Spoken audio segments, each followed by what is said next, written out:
Spy photographers have caught our best look yet at the last ever petrol-powered MINI Cooper JCW as it wraps up development in Munich.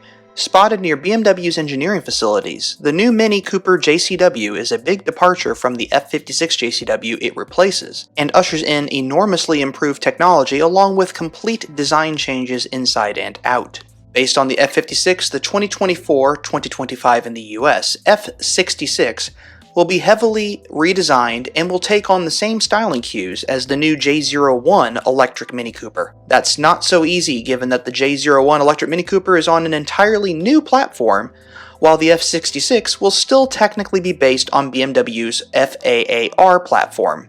The result will be a car that has many elements of the F56 but massaged to look like the J01. That means the new F66 will have the F56's clamshell bonnet and the plastic wheel arches that have become iconic. These new photos show the F66 without the heavy camouflage we've seen on its front and rear lights. For the first time, this allows us to see some of the final details of the design, including the controversial rear taillights. Mini's goal will be to make the ICE F66 Cooper and electric J01 Cooper look almost identical to the casual observer. That would mean a potential buyer would be choosing ICE versus EV without styling differences to muddy the waters. This will extend to almost every aspect of the cars. That means we'll see almost identical wheels, mirrors, and of course lighting. However, these are substantially different cars underneath, and we'd expect most if not all of these parts will not be interchangeable. Why is Mini refreshing the F56 rather than replacing it with an all-new model? It comes down to cost. Creating a new car from scratch can easily go into the millions or even billions of dollars. Given that Mini is aggressively moving to an all-electric brand by 2030, they've decided to invest in the new J01 Cooper and spend considerably less on heavily refreshing the F56 versus replacing it.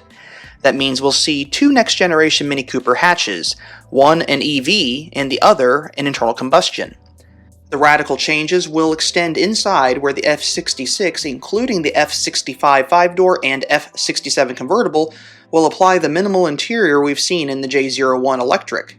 That means we'll see the same leather-free, completely redesigned seats that we've already seen in the J01 Mini Cooper EV and U25 Mini Countryman. We'll also see Mini's new circular display, textile dash, new door design, and completely rethought center console as well. While the F66 JCW is based on the F56 JCW, the dimensions aren't identical, likely due to styling and even a few engineering changes. For instance, the F56 JCW has a length of 3,863mm versus 3,876mm for the new F66 JCW. Why the change? It's still unclear, but we'd assume the new front or rear bumper design driven by either aero or new safety standards might be the culprit. The height change is also interesting. The F56 Cooper JCW is 1,414mm versus the F66 Cooper JCW, which is higher at 1,432mm. This might have something to do with a larger standard tire with an increased circumference, but we have no confirmation on this as of yet. It's the width that seems most interesting. The F56 Cooper has a width of 1,727mm versus the F66, which has a wider width at 1,744mm, both without the mirrors. That 17mm difference may not sound like much, but BMW and Mini don't typically increase the width of a car solely because of aesthetics. It's very likely the result of some engineering changes that might include things like a revised suspension. But we think this might have to do with Mini altering the geometry of the wheels, which leads us to the wheels of this new car. They finally look normal. The F56 JCW is a great car with an engineering decision that created an awkward styling issue. That's because of the size of the front brakes and the wheel offset. All JCW wheels bow outward, creating an unusual convex shape that looks very different than typical concave performance wheels. As you can see in these photos, Mini has clearly changed the geometry of these wheels, which seems to have eliminated that issue entirely. Mini will offer the 17-inch JCW Sprint spoke as standard, and the 18-inch John Cooper Works lap spoke two-tone as an option. Coupled with all of this, the 2025 MINI Cooper JCW will not see an increase in horsepower. Unlike the Cooper or the Cooper S, Mini is holding the line on power output and instead bringing some upgrades elsewhere.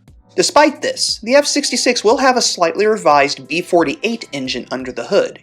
You heard that correctly, the B48 is coming back. More specifically, the B48 A2002. So what is the revision that owners will actually be getting? Well, that is the torque, which is increased from 236 to 258 pound-feet, giving the car a bit more grunt. Why are we not seeing an improvement in horsepower when the Cooper and Cooper S are getting power upgrades? We don't have great answers on this other than this lack of a JCW upgrade leaves room for Mini to eventually tweak software and hardware for a light refresh in a few years. Think maybe GP4. And we know the DCT transmission can handle more torque, so there appears to be no component-related reason holding Mini back. In another surprising move, Mini is moving from a two-pipe single exhaust to a larger single-pipe exhaust. In the exclusive images, you can see a single exit pipe with a stainless steel sleeve. Why a single exhaust pipe? Let's start with the exhaust itself. One thing that most don't know is that the Mini Cooper S and JCW have had a single muffler system since the R56. The fact that two outlets came out of the back has primarily been for aesthetics. In fact, there have been more than a few Mini race cars over the years that have gone with the exhaust single pipe design. Why? When asked, they've consistently have told us it's both more power efficient and lighter. So in other words, exactly what you want in both race cars and modern performance cars. For those of you all who've been under a rock for the last 9 months, the manual transmission is unfortunately dead. But it's still a shocking development given the popularity of the option. In fact, over the past year, Mini USA's manual take rate has gone up to over 50%. But when you have to factor in that the US market accounts for roughly 10 to 15% of Mini production, that's a very small drop in the bucket, unfortunately.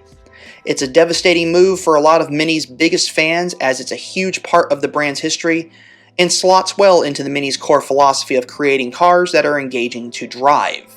In its place will be a revised 7-speed dual clutch with slightly more aggressive software for more aggressive programming, which should decrease shift times. As far as chassis and brake updates go, this is where the F66 Mini Cooper JCW is a straight evolution from the F56 version. This starts with the braking system, which will be carried over. That means we'll see a 4-piston fixed caliper up front with internally ventilated drilled brake discs as well. In the back, where there's less weight to worry about, Mini will continue with a single piston floating caliper and a disc that's 259 by 10 millimeters. All 4 calipers will be finished in the traditional chili red. The chassis and suspension will see subtle improvements, with Mini further refining its adaptive suspension design. While we don't yet have details on this, we're told this focuses on improving ride quality while not foregoing any performance. And if you watched my previous video on the U25 Countryman, it might be one of those instances where putting the car in sport mode will lower the suspension about 15 millimeters. As far as when these cars will start production, we expect the F66 Mini Cooper JCW will go into production beginning in March of this year. Thanks for watching, and if you like what you see, check out more content on this channel at the end of this video.